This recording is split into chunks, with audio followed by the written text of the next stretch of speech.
Great leaders never set out to lead. They always set out to make a difference. Because it's never about the role of leadership, but always about the goal of a leader. And today on the Generation Y, I'll be talking about young leaders in action.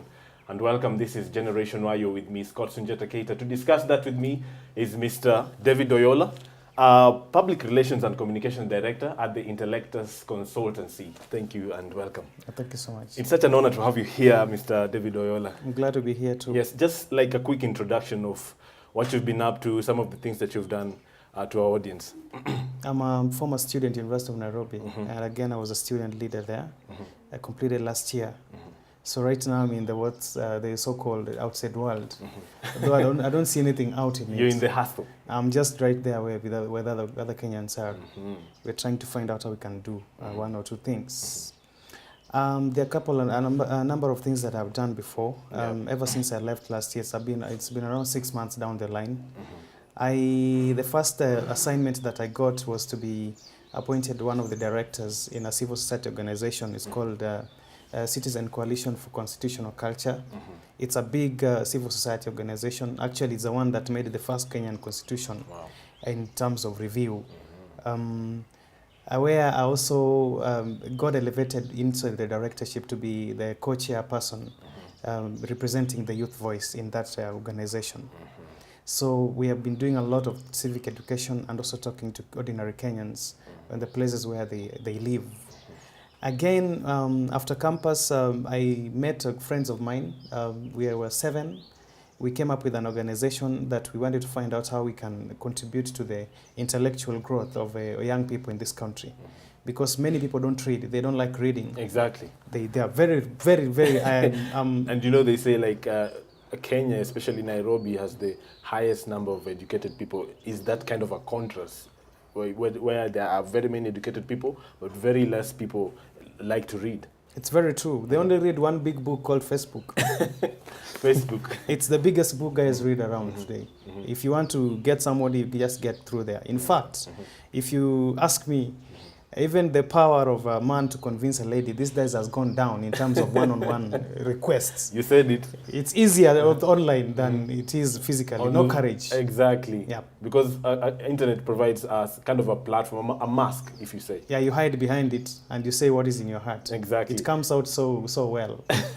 Now let us talk about Intellectus. Yeah. What is your role at the Intellectus? Of course, you're the Public Relations, Communications, and the director, of course. What exactly do you do in actual critical terms? What do you do? We do consultancy on matters mostly academic in nature. We do a lot of proposal writing. We do a lot of research, market analysis, political consultancy. And sometimes we thought of us coming up with a department within the organization that will deal with youth placement services, because we realize that there are many students who are living out campus and they don't have the know-how on how to tackle real challenges, especially when it comes to real employment. That is exactly our challenge, and that's why we are thinking of coming up with a department to deal with placement. We train and we place, we give them to organizations to they proceed from there. Again, we also have a subsidiary company we just started for Intellectus, I think around a month ago. It's called Intellectus Invest. It's an investment branch of Intellectus, where we'll be doing a lot of investment activities and mostly real estate and financial services. Wonderful stuff. Yeah. Now, you have been also a leader at the University of Nairobi, and of course you have a lot of experience when it comes to understanding the kind of leadership that usually goes on there. What is why has there been so much controversy over the hooliganism? Of course, a couple of weeks ago, two students were reported to have died after some wrangles with other students. And also, during the election campaign, another student was stabbed. And this is all happening under the watch of the administration and, of course, student political leaders who are supposed to protect these students. As in, what is happening in our universities? When I was a student, I was so vocal and influential, not only to the University of Nairobi, but I was very influential across all the public and private universities. There are so many times that student aspirants would travel all the way from Maseno, Moi University, Thika Road, that's Mount Kenya, Yeah. across the country, even Kabianka, to contact me on how they can win elections. And when I was comparing the situations in these various universities, University of Nairobi comes out to be a bit special in that it's a very delicate affair to be in the University of Nairobi. Being at the central business district of the Republic of Kenya, a capital city, there's a lot of politics. It is the center of politics in this country. So there's a lot of politics in the University of Nairobi. And sometimes the administrators and even the guys who have been given the mandate to discharge in terms of administrative functions, sometimes they fear for their positions. Because that politics you find that it is outside forces that sometimes pull strings. And sometimes it's very delicate for your position to interfere. So things like hooliganism, it's not new. Hooliganism started a long time ago, even in time immemorial. They started by then. But the one that has mutated today, to me, it has even changed to be a normal hooliganism. It's turning into a cult.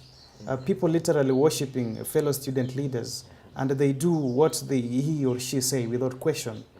It is a very unfortunate incident that I see taking root, particularly in the University of Nairobi. Other universities are a bit regulated, and it's quite strict. Moi University Eldoret, main campus yesterday went on a rampage. Actually, it was closed indefinitely. Because administration there is on toes. It has a grip on the students. Exactly. It's a grip in university. So what has been, has it been the failure of the administration, or has it been the failure of the student leaders themselves to control the comrades, as they call it? It's two-way. The first, it starts from student leaders. You know, student leaders will not blame them as such, because they are playing politics, and politics, you come up with every trick that will make you survive. So they are playing their part. Though they are playing it badly or dirty, but they say politics is dirty, though I'm not for that opinion. It's the people that are dirty. So they would do anything anything for survival to make sure that they cling on the power that they have. So they do anything possible. But the biggest prevalence, something that has pushed this activity forward, is the presence of cheap alcohol that students are being given by those student leaders. Exactly, and looking at what has been going on of second generation alcohol, we're coming to talk about that later, but focusing really on insecurity, has there been, like you mentioned earlier, cults forming around student leaders who seem to have figured it all? What really makes them survive in the University of Nairobi? Is there a lack of security? Is there a loophole that makes them find comfort in doing what they do at the University of Nairobi, these gangs? It's a very bad, unfortunate situation that we do have. The administration, especially at my former university, they have left students. Because it's a very delicate thing. You find that a student leader can be so powerful, and they balance between stability of the university and the situation that they want to deal with. Then they see that stability is quite important, because when the university is unstable, it sends out a bad public relations. So some things they better cover it up. There's a lot of things that has happened in our public universities which do not even come to light. Because every time they happen, you take them to the media, you find that either the people within the system have gone to the media and they have bought it out. They bought it, so it cannot be aired.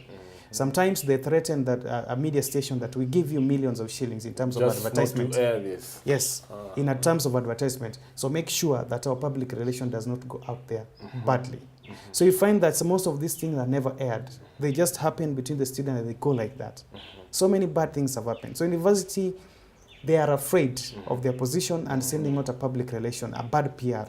We're going to take a short break, Mr. David Oyola. When you come back, we'll be talking about some of the influences that are affecting campus politics and, of course, young leadership in campuses. You're watching The Generation Y. Remember to become part of the conversation. You can go to our Twitter page at @TVC Kenya, and, of course, keep the conversation alive. We'll be right back.